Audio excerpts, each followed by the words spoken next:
Sound of siblings, sound of siblings. Road trip vibes and retro cheers. Monday mornings we're hitting your ears from concerts while to TV screens. We're spilling the scoop on the hottest scenes. Talking about the stars and the shows on the road with your host Tim, Bahali and Mo. Woo! Sound of siblings, sound of siblings.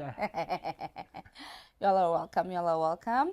Obviously still working on remembering the jingle without having to read it, but I think we did a good job. Mo, you and I, we haven't seen each other for what, 3 days?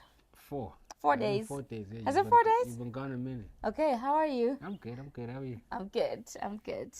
How's your weekend been? Anything fun? Nah, I did get to hang out with Tando for most of it.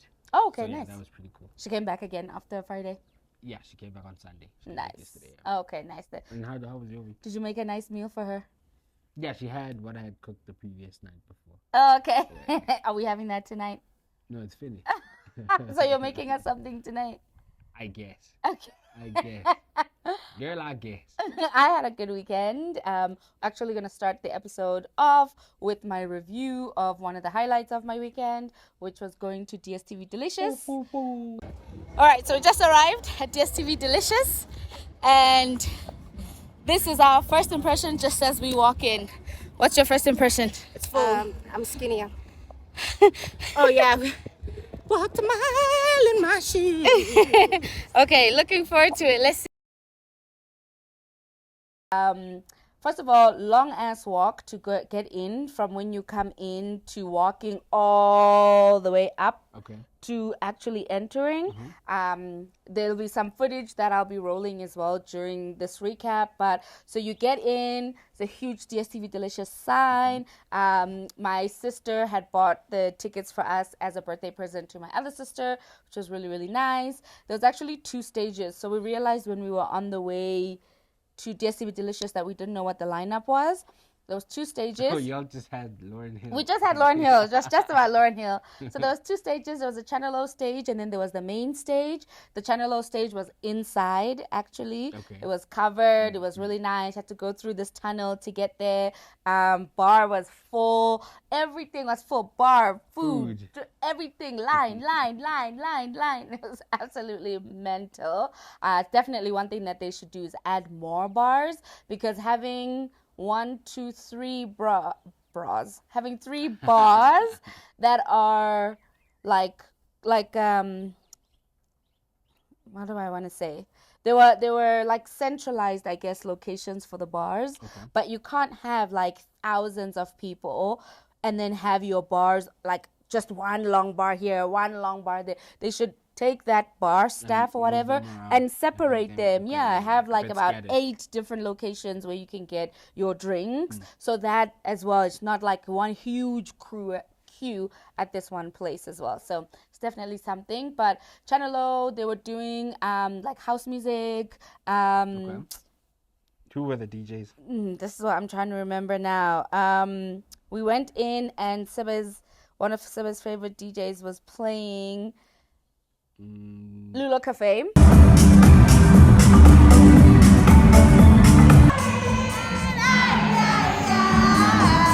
DJ Fresh, Megacona. Was he at the main stage though? No, I think DJ Fresh was at the main stage.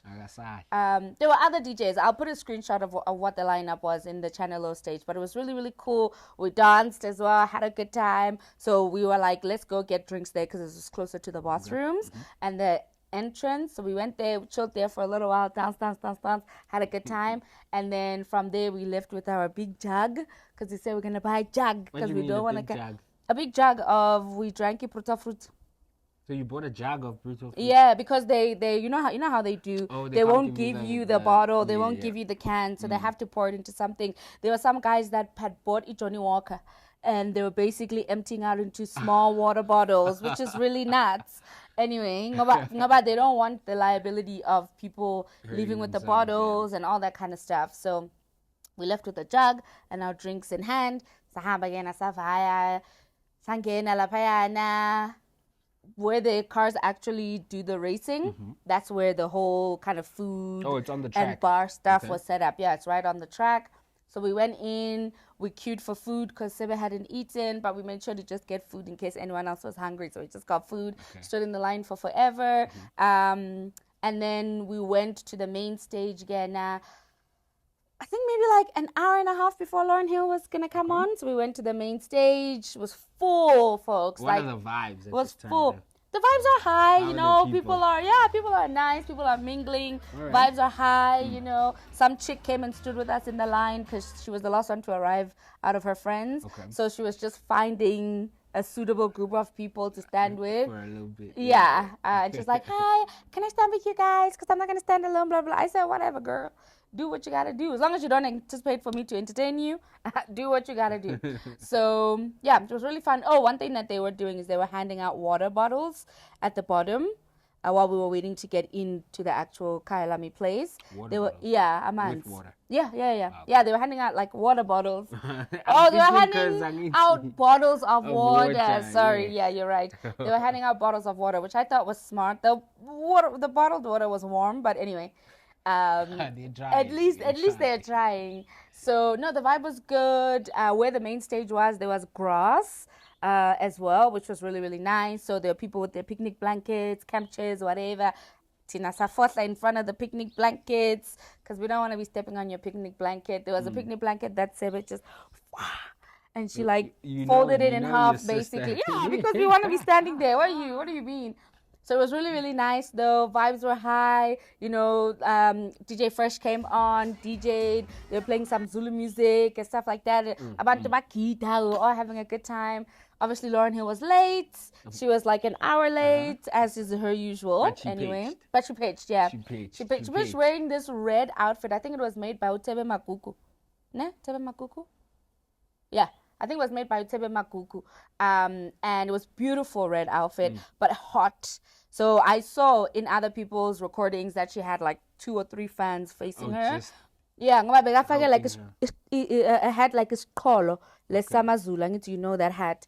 And it was a red outfit. It's kind of like a suit with something underneath and like fur and whatever. It was giving hot, but she looked great. She came with YG Marley and Wycliffe Jean as well, which was really dope. But yeah, you guys will see. I will input some of the clips here, but it was nice. One thing to note, if you've never watched Lauryn Hill live, is that Lauryn Hill doesn't actually own the masters to The Miseducation of Lauryn Hill, which is the album that a lot of people know her for. If you don't know her for being part of the Fugees, you'll know that album, Miseducation of Lauryn Hill. I think it hit 20 years, like last year, if I'm not mistaken. It was a 20th year anniversary. But so because she doesn't own the masters, she cannot perform the songs the same. Because if you own the masters, it means you also own the tracks, which means you'd also have the instrumentals that you can play, or you also have the license that your band can then play the songs in that same way. So she does a rendition of the music that she's performing in a very interesting way. So if you're looking to go and hear Miseducation, like the way you hear it on Spotify or whatever, leave that at home. Play it in the car. Yeah, exactly. Think experimental, think experiential, think, she kind of talks some of the songs as well. It's very interesting, very higaga. But if you know the lyrics, you'll sing to the lyrics. You'll, obviously SA is the best crowd, I would say, for musicians and concerts in general. We really give the musician that vibe, So everyone was screaming at the top of their lungs.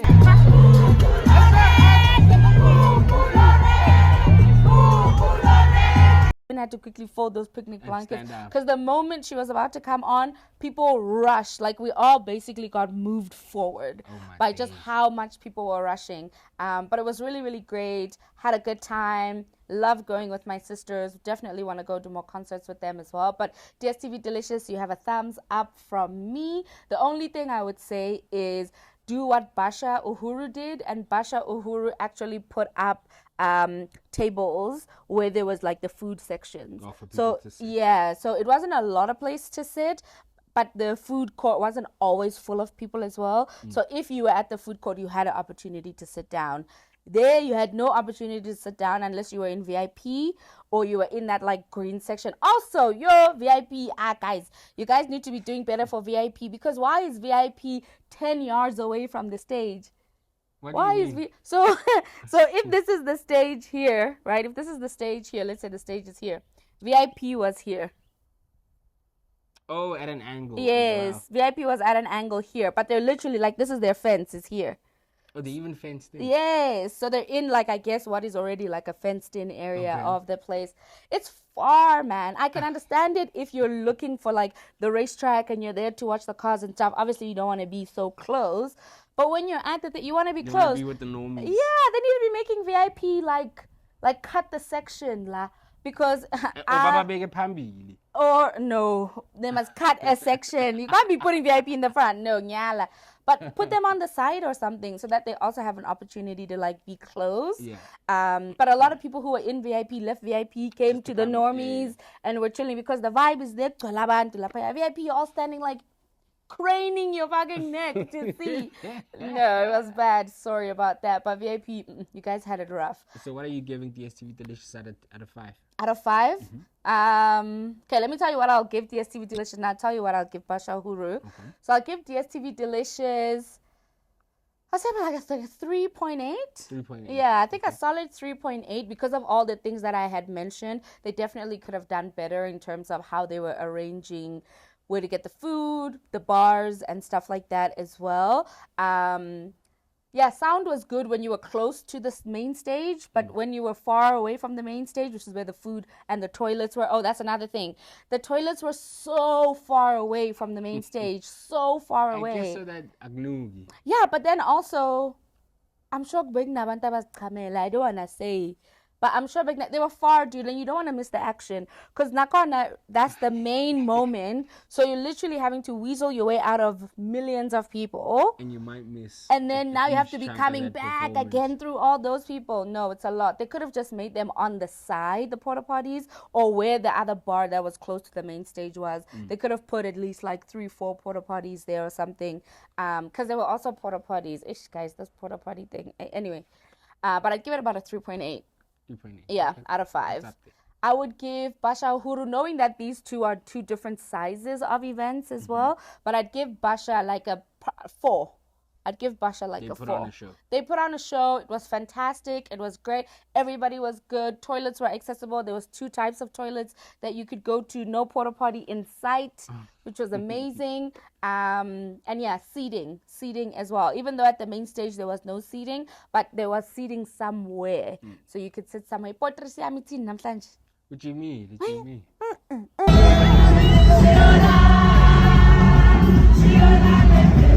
If anyone else went to DSTV Delicious, let us know what your review is, what your feedback is about DSTV Delicious. Did you go to day 1? Did you go to day 2? Did you do both of them? Tickets were also very expensive. I think it was 1,000 a ticket for general admission. So even though, so even though we're in a recession, a lot of people have money because there was a lot of people, man. There was a lot of people. I think VIP was like 2K.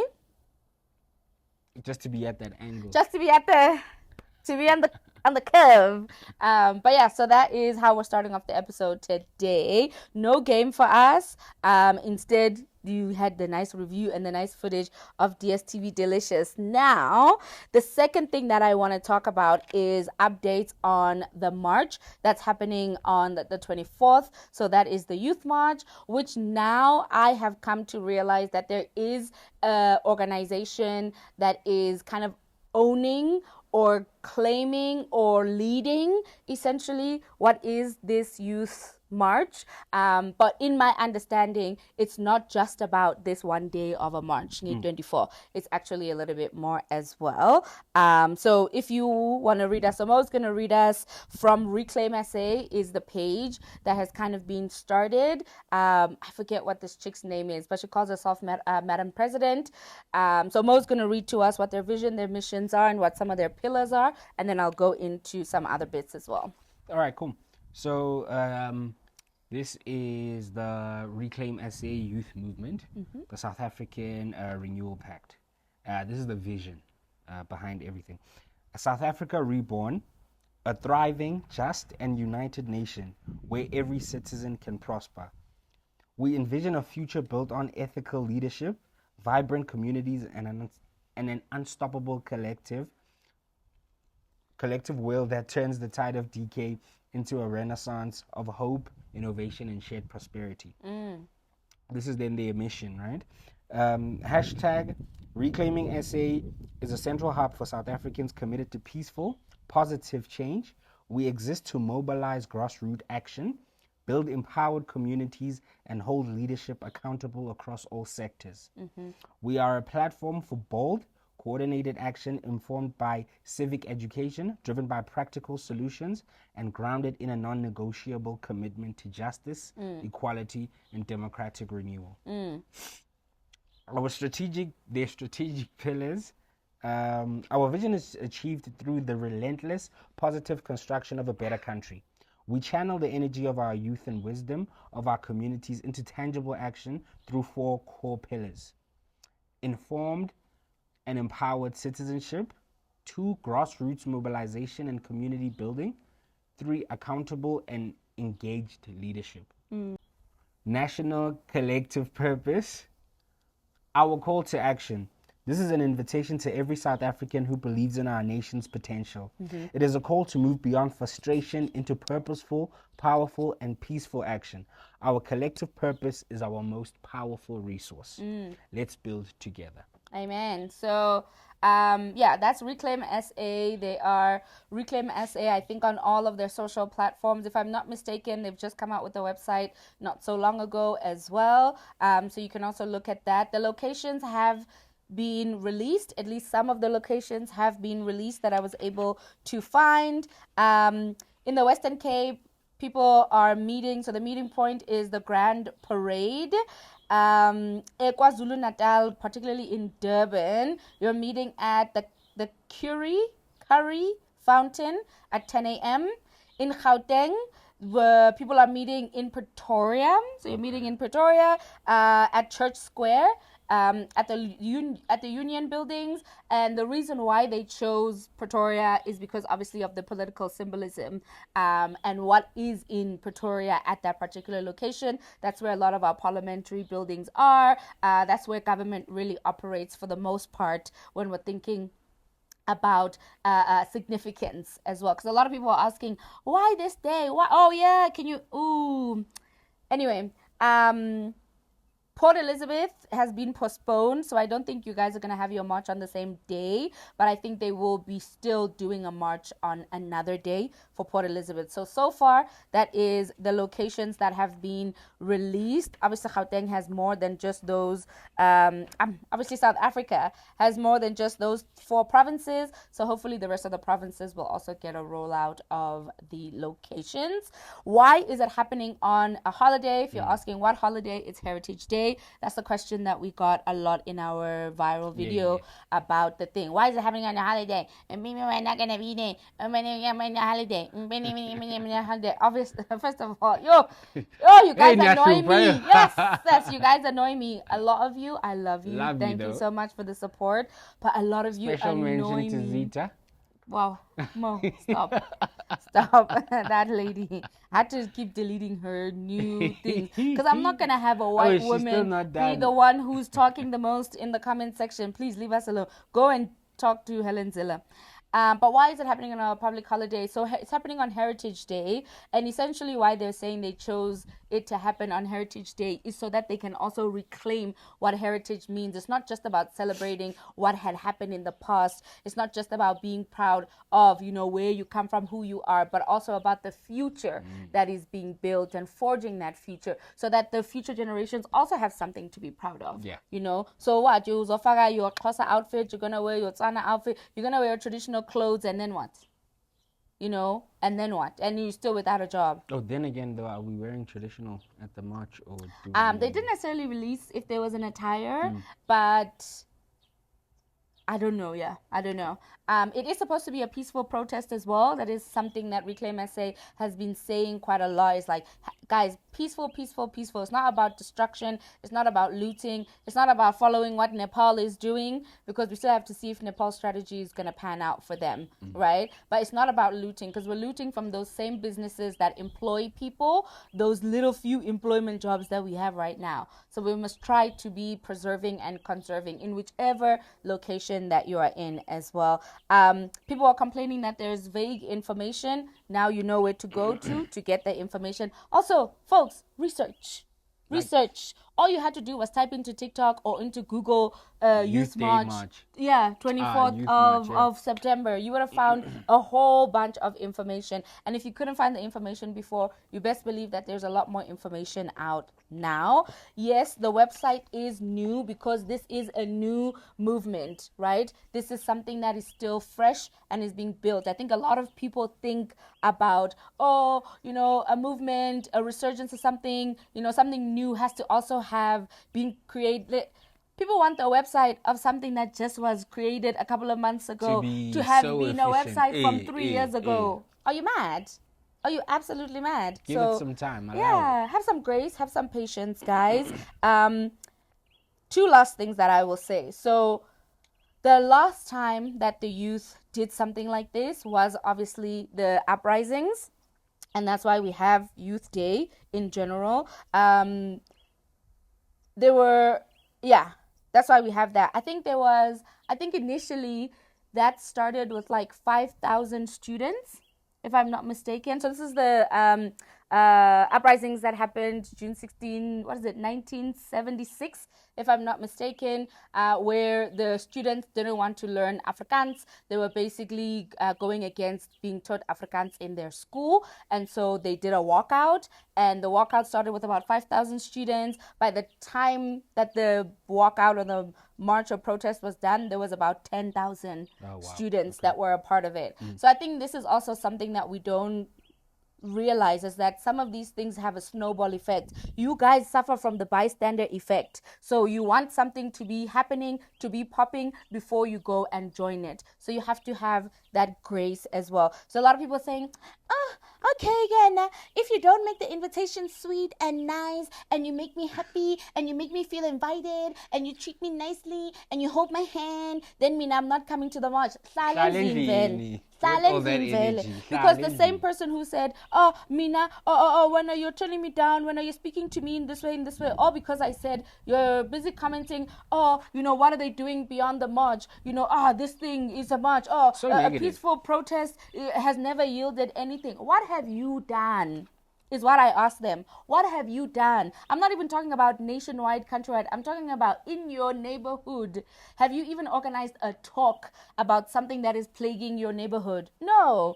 You have 25,000 followers on TikTok, but you're not even talking about the march. It's us who have 100 followers who are talking about the march. So, Sisi, don't come. Now, Eputi, guys. You are wondering why it's on a public holiday, so people can show up as well, because it's about showing up.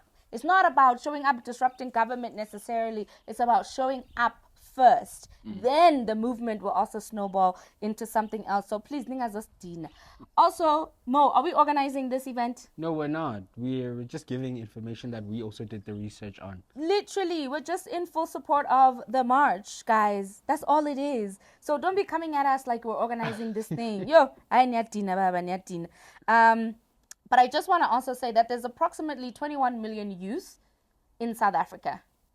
There's about 21 million youth in South Africa out of 62 million people that live in South Africa, according to the census that was done as of mid-2024 of last year. So that's 33.1% of the country is young. I think thinking about unemployment obviously being so high, that must make you pause and think, and hopefully will encourage some of you to come out and to come and join this peaceful march. And after the march, then what? Keep your eye on Reclaim SA, guys. This is not a one and done thing. It's not a one and done thing. Now, if you have an initiative and a strategy, and we'll also support you as well. But guys, if you're not going to be doing anything, Tulani Didi Malang and sit at home. No negativity is allowed. Okay? None. All of you had such many things. We should be reclaiming our mineral resources. We should be doing this. We should be disrupting government. We should be doing this. But where are you in the organizing of that thing? Where are you in the organizing of that thing? You guys like to be keyboard warriors. Everyone just wants to be the think tank. Yes. But not actually put action behind the word. Exactly. But I'm going to stop talking now because another comment that we got about the pod is that I'm too much of a yapper and Mo doesn't yap enough. So this is the part of the podcast where we bring up a discussion. And yeah, this week we'll be touching on something that is close to home, as in close to Africa. It's in Africa, not even close to Africa. It's in Africa, yeah. Yeah, man. It will kind of dampen the mood a bit, but yeah. So definitely trigger warning. Trigger warning: human trafficking, sex trafficking. If you don't want to hear this, or for whatever reason, feel free to pause and then skip to the end of the discussion period where we talk about upelepele or the hot topics. So what we're talking about is the dark side of Dubai. I'm sure by now you all have seen that documentary. It is a documentary that was done by BBC. Yeah. Right? Mm-hmm. Yeah. It was done by BBC, and there's this chick called Abby. Is her name Abby, ne? No, Ronaka. Ronaka. The one who's leading it. Yeah. Ronaka. Oh, okay. Ronaka is the one who is basically went out, did the interviews, obviously with the support of her team that she was using, and I'm assuming Guti BBC put up the funds for her to be able to do what she has done. The dark side of Dubai essentially has to do with Ugandan girls and women being sex trafficked or human trafficked into Dubai in order to please whoever that clientele is. So there is this man who to me looks very Ugandan as well. He has ties to the UK. He was a taxi driver in the UK as well. But he seems to be the guy who is funneling these girls from Uganda to Dubai under the false pretenses of work, of opportunity as well. And what he does is that the girls will come in, he will buy them clothes the first couple of weeks, he'll treat them nice, and then he puts them in this hostel where about 50 other girls and women are also living. And then he basically then tells you that you are indebted to him for the flight, for the money that he spent on you, for your visas, exactly. Now you are indebted to him and you have to pay your debt by essentially doing sex work when you weren't being there to do sex work. And the sex work is crazy. It's not just your typical, sex work, sleeping with people or whatever it is. No, it gets really graphic. The sex work is crazy. It's outlandish. It is disgusting. For me, it's a form of abuse. The way that they are making these girls do what it is that they are doing. He even goes as far as saying to one of the people that were looking for girls, like, oh yeah, I'll send you my craziest girls. And by craziest he means desperate, the most desperate girls, exactly. Check, And also it doesn't ever seem like, one of the girls was saying, it doesn't ever seem like there is a time when you will no longer be indebted to him. You're forever until probably he deems you useless. Exactly. So I see you've done your research, you even have a timeline and stuff, so I'm going to let you talk and talk us through your timeline. So the documentary starts off centered around a young lady by the name of Monique Karunji, known as Mona Kiss, on social media. So early 2020 approximately, Mona... Early 2022? Early 2022, Mona arrives in Dubai. She's from Western Uganda. She is housed in a flat with many other women. They're approximating the numbers of about 50. And when I say they're housed in a hostel, this is not a huge hostel. This is an apartment, essentially a one-bedroom apartment, which has been turned into, what can you even call that? A hostel. Yeah, with like bunk beds. Yeah, there's like six bunk beds this side. And the really, only really privacy small. you have is through a curtain. Yeah. Yeah. So this hostel is then owned and controlled by a man that goes by the name Charles Mwesigwa. He's also known by his nickname Uebi or Abi. Yeah, or Abi. Yeah. About that. Yeah. So basically, what he does is that he promises these women, or rather, in this case, Mona Kiss, he promises her a legitimate job over in Dubai, right? The post is initially that she'll be working at a supermarket, which is what then she also goes on to tell her family. And then this guy, Charles, starts putting the paperwork and everything together, all right, to get her over on that side. So upon arrival, her debt, which is something that you touched on, her debt is said to have started at around 2,000 USD. Damn. Right? And then in a space of just a week or two, it skyrockets to something above 27,000 USD, right? And then this is debt that covers, as we said, the visas, your transport fees, your passports, and your accommodation in that janky, weird, crowded apartment. So Mona obviously was dissatisfied with the fact that the promises were all a sham, because now she's been thrown into sex work, right? Essentially being trafficked. She's obviously probably not doing her best mentally at that time as well. In the documentary Death in Dubai, there's voice notes that she's sending her family being tearful, while they're on the other side are thinking, oh no, she started work, because they see her wearing these luxury garments, going to these nice restaurants and etc., right?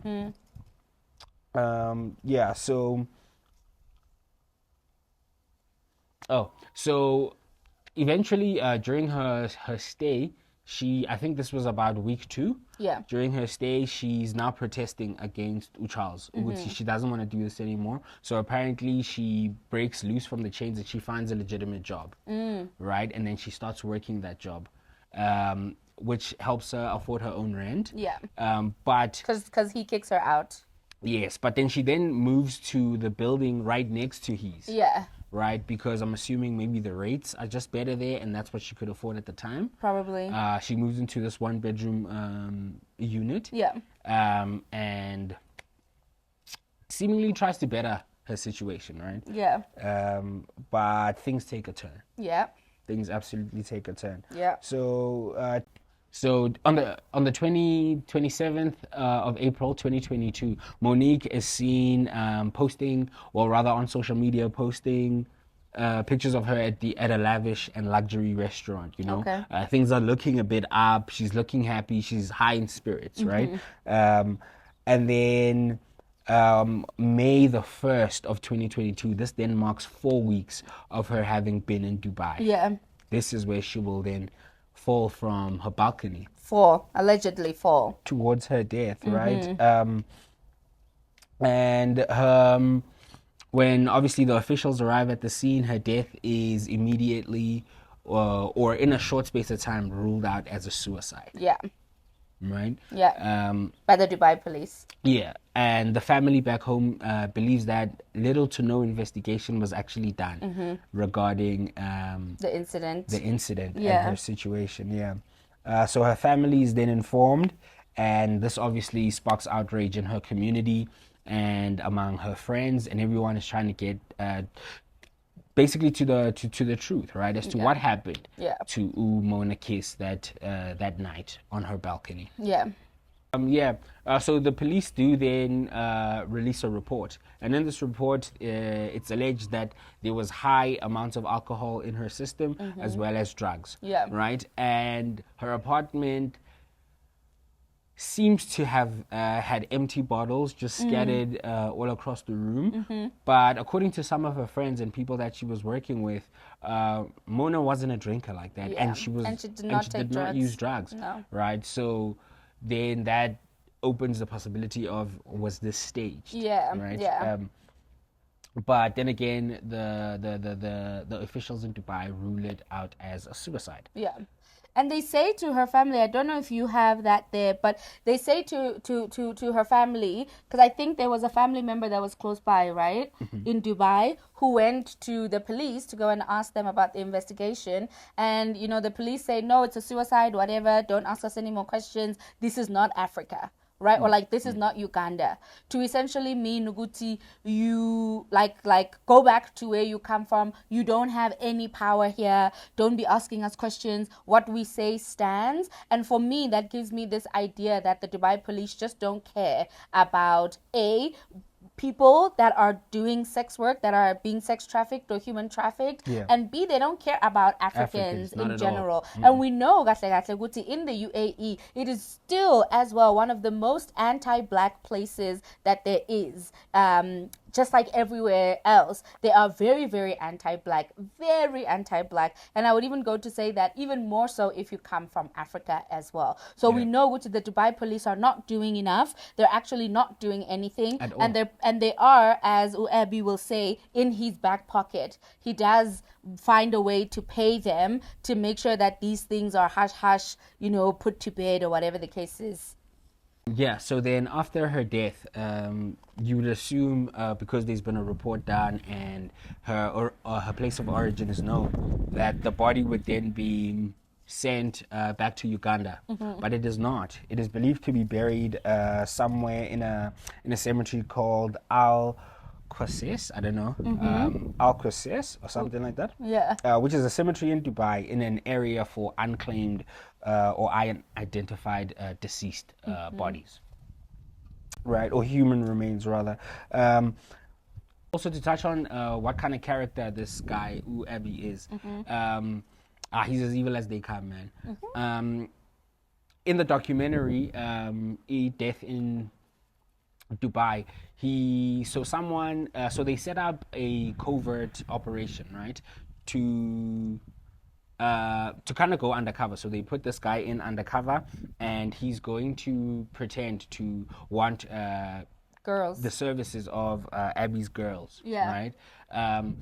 And the way he runs that whole business, it's almost like a marketplace. It's almost like a store, and he's happy about it. Literally. I can even get you 25 of them if you need them. I have 2 new ones coming in.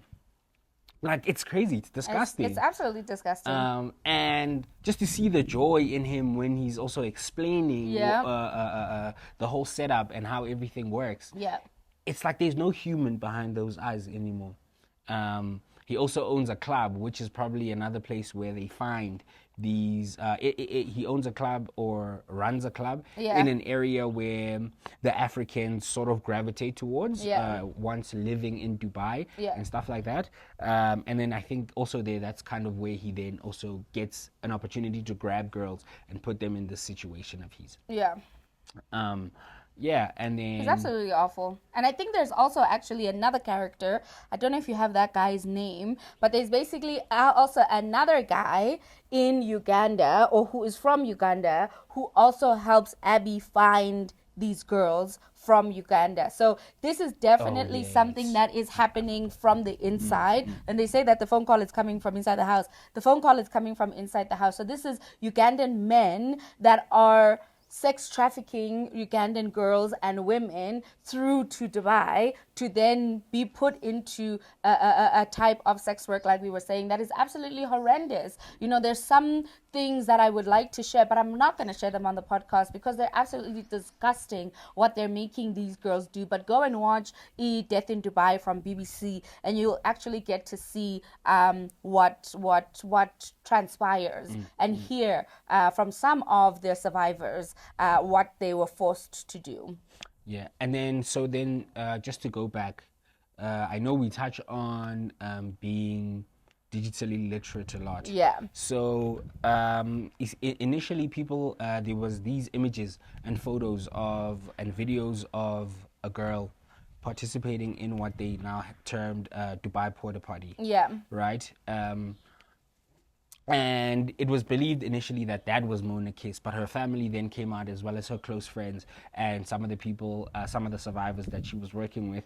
Uguti, those pictures and videos were actually not of her. Yeah. Right? Yeah. That was a whole separate other lady. Yeah. that was involved in that. Yeah, and I think situation. also what also added on to the misattribution of who was actually in that video, and then Mona Kiss being the one who is said to be in that video, are some of the people who reported on it. So there's these small time influencers, there's these small time people who are doing kind of informative podcasts or YouTube channels, just kind of like what this podcast is like, but they don't do the research as thoroughly as Mo and I do the research. Yes. So they were also part and parcel of why there was false information about who was in that video that came out. Guys, please, it's not just for clout, this thing. If you're going to be doing something, have integrity. It is your duty and you're responsible to make sure that the information that you are sharing is true accurate. to the best of your knowledge. And when I say to the best of your knowledge, that you are actually knowledgeable.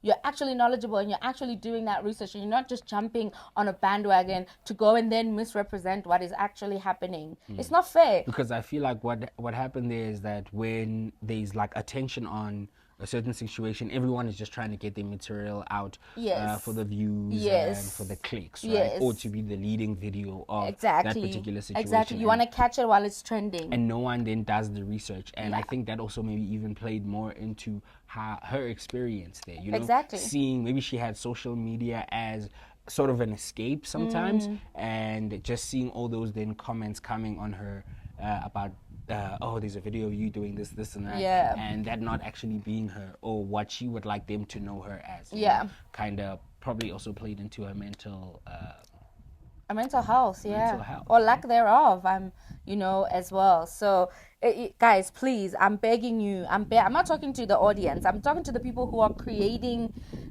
podcasts, YouTube, whatever, videos, TikTok, whatever. It's not just about the fame and the clout and the whatever. You have to know that there are actual humans, people who are the victims, who are experiencing what it is that you're going to be talking about. The same reason why we didn't just get on here when we spoke about the protest and make our own assumptions about what was going to happen. We gave you the limited amount of information that we had, and we've now returned again with a proper amount of information because we have gone back and done our research. It's really, really, really, really important that even if you're going to be reporting on something 2 weeks later and the buzz, so to say, has died down, but you still keep your integrity and the dignity in the situation that's to more say, important. yeah, it's way Definitely more way more important as well. But sorry, finish off what you were going to say. yeah.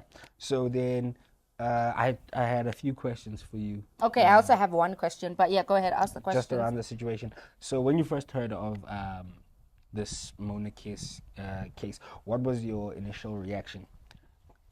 Like when I was watching the documentary? Yeah.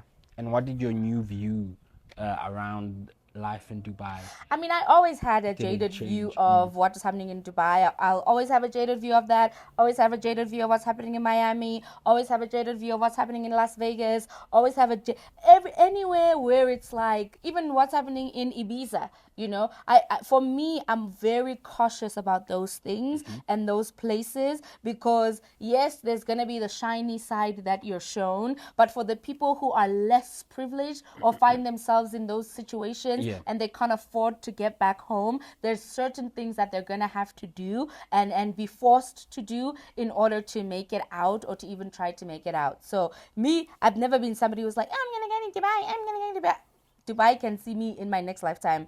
I'm not going to be going to Dubai. But I was very saddened by that. 100%. But it just brought me back to the episode that we did about the Alabuga scheme.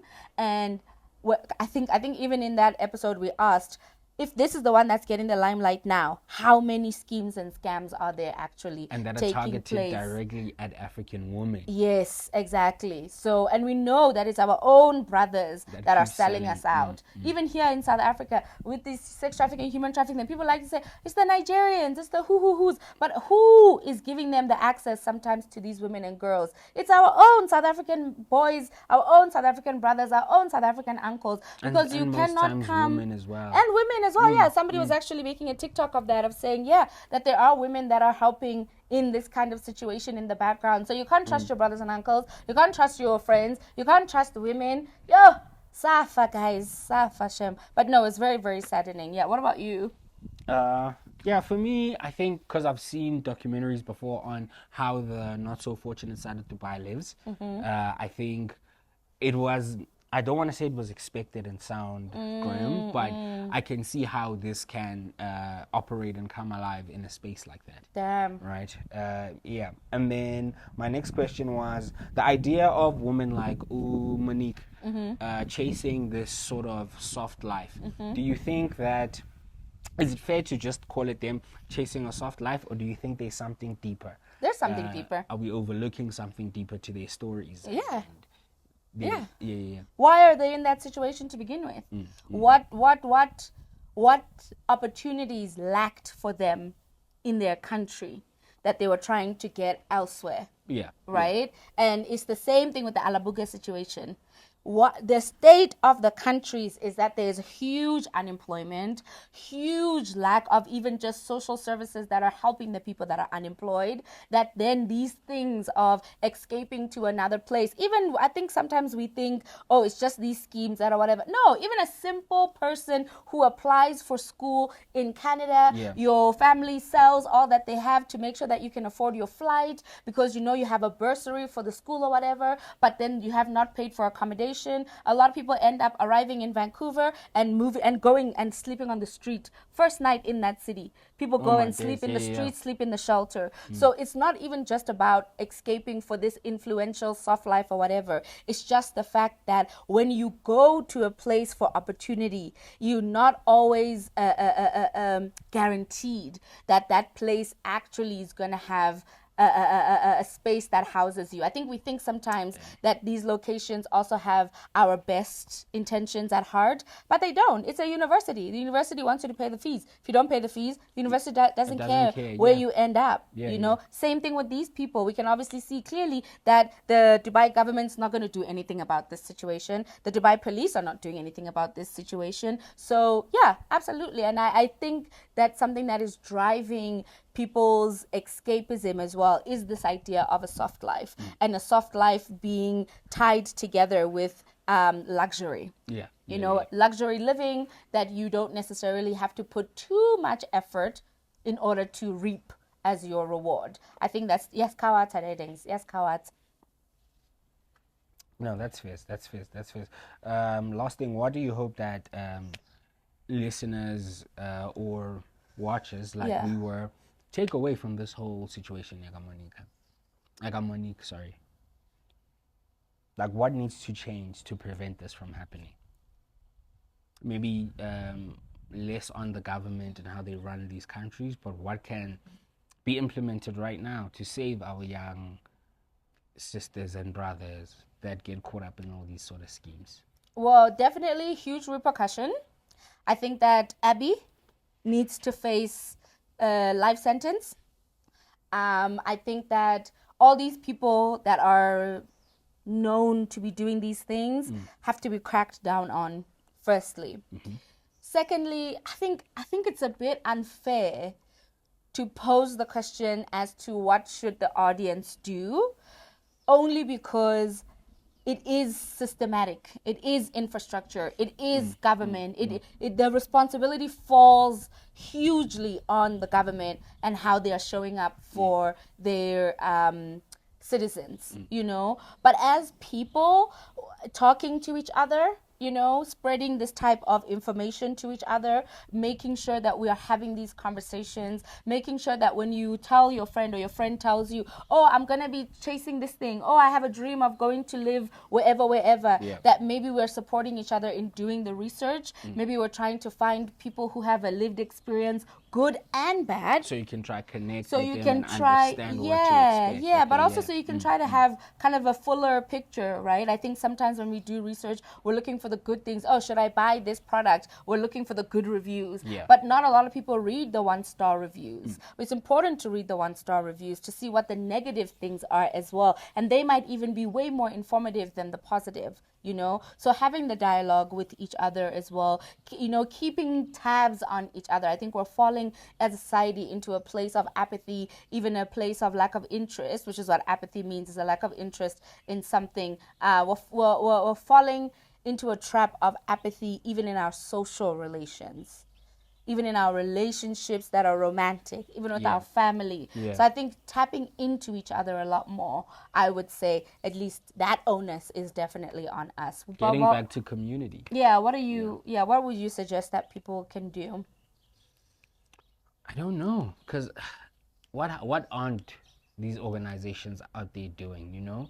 Like they're trying all these organizations that are out there trying to protect women, spread information, they're doing the best that they can, you know? You are right. Initially, at the end of the day, we do need the government. We do need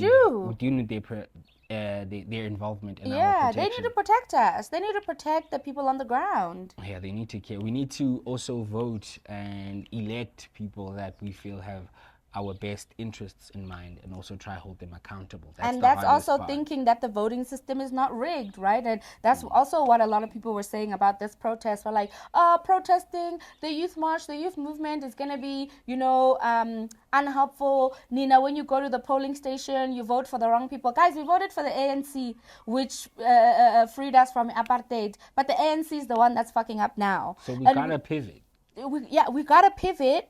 But also we must remember, is the ANC willing to lose that hold? Are they willing to lose that? Are they going to play fair? Are the political parties going to play fair? Is politics in relation to us electing who we want to elect? Is it a fair system? We know Donald Trump rigged his election. We know that. We know he rigged his election with Donald Trump. We know that there has been even is it called the ICE, our election place? Yeah. We know that the IEC has also done investigations in some provinces after some elections to make sure that the ballots that were counted were actually counted correctly. Yeah. So we can't just say, voting. Is our voting system also fair? I'm not saying don't go vote. Absolutely do. But I'm vote, saying go vote. The youth, yes, especially the youth. There's 21 million of us, guys. So we definitely should go vote. 100%. But it's also important to say, okay, so I vote that, and then what else? So I vote that, and then what else can we do? Small scale, but also big scale. How do we also hold these people accountable? Let's say we're all learned. All 21 million youths are learned. We're educated on how politics works, how our government system works, and then we go and we elect political party B. Yeah. If political party B is not meeting what they said that they were going to be meeting, the mandate, how do we as citizens enforce it within the first term of political party B? Yeah. What do we do? We might have to do a bit more research, then maybe come back with that. Right? Yeah. So 100%. That's also important. I think that we're so used to looking at things in one way. We want to be so insular, like, this is the right way. It's not that simple, guys. It's not that simple. For me, politics, in the way that it operates in this day and age, is useless. It's useless and it's unnecessary, and we definitely need to find a new way to organize ourselves as citizens and stop relying on the government. We need to overthrow the government as a structure in general and shift it to something else. What that something else is, I have no clue. Sure, yeah. I have no clue at this point in time. But yeah, that was... Be careful, guys. Let's have a dialogue. Yeah. Welcome to the segment of the podcast. This is called Upelepele. This is where we share something hot and spicy. Controversial, yeah, that might dust up some feathers. Upelepele. There's a couple of things that I could talk about in terms of Upelepele. Okay. So the first thing is so this is not South African based, but in South Carolina, as of earlier this week, there's this bill called S323. It's the Unborn Child Protection Act. There's an act that has now been passed in South Carolina, which essentially bans abortion completely. So it bans abortion with no exception to how somebody got pregnant. Nothing. You cannot abort a child. And even with the fact that we know now that there are tests that can be done in utero. So while the fetus is still growing and developing or whatever in utero, they can test for different conditions. For example, if they're going to have a genetic condition, maybe if there's a condition that will limit the life expectancy as well, you cannot terminate, even if they say that the way that this is structured right now, your pregnancy, if you have if you carry the pregnancy full term and then you have a baby, your baby is likely to last 3 to 6 months. You still cannot terminate that pregnancy. And then what happens if the pregnancy is, what can I say, is damaging to your health and can probably cause You cannot death terminate. or high risk to... You cannot terminate. You cannot terminate. You cannot terminate whether it's a health risk. You cannot terminate whether, you were raped by somebody. You cannot terminate whether it was... You cannot terminate. They have no exception at all. So no exceptions. You as somebody who goes and terminates your pregnancy, you could face the death penalty. Because they would then see that as a murder or homicide. The doctor or the physicians or whoever will carry out that termination can also be sued. They can face a fine. They can lose their license as well. They're also banning certain contraceptives. How come? Like, what's going on? America needs a reboot. I think, are they trying to adjust for what they're saying is a population crisis, in that there's not enough newborns? Maybe, but maybe they're just fascist. Because I'm just trying to understand why this push, why the need to control. Well, we must remember that and realize that fascism and the right, because in America there's the left and the right, that the right is also working through religion, is also working through Christianity. And what does it say in the Bible? The Bible says that that man, as in women and men, are here to procreate.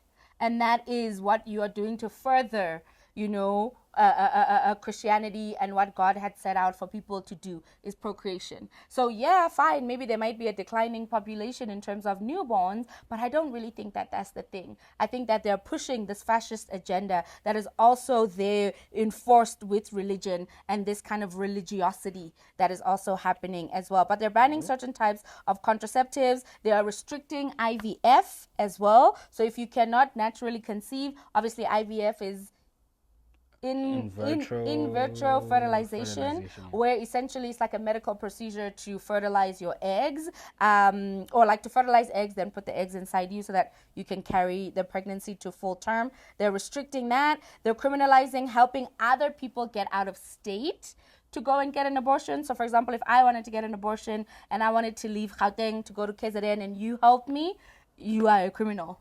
They're criminalizing that as well. But what if it just happened? We drove there for some ice cream criminalizing. Because again, we must remember, crazy. You might think, oh yeah, no, we just went or whatever, and then did the abortion and then came back. But are there records? That's the thing. So the record keeping is also how they will be informed of whether or not you aborted a pregnancy, for example, right? People, our period tracking, as people who have periods, there's period tracking apps that you can get to help you remember, my period is on the 4th. They are buying up that information, that data. Guys, if you're going to track your period, pen, paper. First day of your period, balapansi. Second day of your period, balapansi. You are feeling maybe, subtle sensations in your body. Write that shit down. Track it yourself. I know that a lot of people also have some conditions that they need help to track with, but find other ways to track this situation that is not digital. Because there is no app in this world. There is no app right now that doesn't have a third-party clause about potentially being able to sell your data. If the government is going to offer them $1 billion, they'll sell your data. They're going to take They'll sell your data. So please be careful. Please be careful, especially folks in America. But guys, just because it's happening in America, it doesn't mean that it can't happen in South Africa. Apelan. So that's the first upelepele. Oh, awesome. So the second upelepele that I'm going to be talking about is this idea called Transmaxxing. Have you heard it? Transmaxxing, it's come up ever since this death of Charlie Kirk. Okay, talk to me. Tell me what you know about it. I think essentially, from my understanding, I haven't done much research on it, but I think, is it not men transitioning into women specifically for the benefits of to acquire whatever benefits they think women get by naturally just being women? No. Yes, but no. Okay. Because when you think transmaxing, you already assume that it has something to do with trans people, that it has something to do with transitioning. And I do want to say that a lot of the times we think that in order for you to be trans, you do have to transition, as in medically transition, and that is not accurate. Yeah, that's not accurate. I'll put up a definition of what being trans actually means, but it's not that, oh, just because now you identify as a trans whatever, then you supposed to transition for the society to then say, yeah, vele vele, you know, thumbs up, you are trans. Yeah. So let's not be doing that misinformation. But you can look at, Erica Hart suggested, is to look at the power and control wheel. It'll inform you a little bit more as to how and why this transmaxing thing in the gaming space is particularly about dominance and control. How weird. All right. Well, Very weird. good evening, bruh. Good evening, bro. We're cooked, guys. You know those crabs that they cook live? It's us. But yeah, It's us. I guess that's our week, right? Yeah. We'll wrap it up there. Whew, With guys. Transmaxxing. Hey, See you Kosa. on the next episode. I have been one of your hosts. We didn't even introduce ourselves in the beginning. But I have been one of your hosts, Imbali. And I've been Mo, man. And you are tuned into Sound of Siblings. Remember, please. Like, share, and subscribe. We really enjoy chilling with you guys and having this dialogue. So please also look at our social media pages. You'll find us at Sound of Siblings over on TikTok as well as Instagram and YouTube. Well, Sound of Siblings, of course, right? Yeah, and if you have any topics that you want us to cover, maybe you think that other people should, know more about that topic or anything like that, please let us know and we'll do our best to do our own research and then also cover that topic. 100%. But till next time, bye. Feed the animals.